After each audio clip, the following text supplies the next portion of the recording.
faut être humble, il faut être curieux, il faut être à l'écoute de ce qu'on nous conseille et il faut être courageux et motivé pour arriver à atteindre ses objectifs.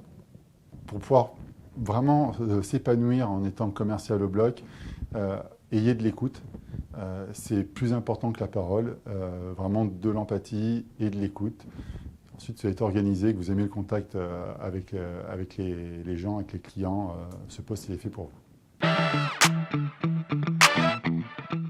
Alors, être en forme, avoir bien anticipé ses rendez-vous pour que la journée puisse être productive et efficace. Et puis également avoir planifié les prochains objectifs et justement les prochains rendez-vous pour garder le bon rythme. La volonté, la rigueur et l'empathie. Déjà, c'est la préparation. Si on n'a pas préparé la veille, ça va être compliqué. La bonne humeur. Si on n'est pas de bonne humeur, ça va être très compliqué aussi. Et savoir écouter. J'ai pu faire des analogies un peu avec la cuisine.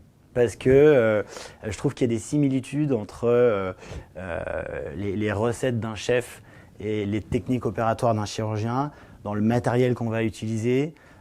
Voilà, souvent les grands chefs sont très organisés également sur leur plan de travail, utilisent les bons instruments, etc. Ont leur philosophie de la cuisine, de la même manière que les chirurgiens ont leur approche de la chirurgie. Et c'est un travail minutieux, c'est un savoir-faire, enfin voilà, je trouve qu'il y a une approche intéressante entre les deux. Je trouve en équivalence la rigueur qu'on doit avoir entre notre métier et par exemple l'exigence que peut avoir la course à pied. Voilà, je trouve qu'il y a une rigueur mentale qui se rejoint.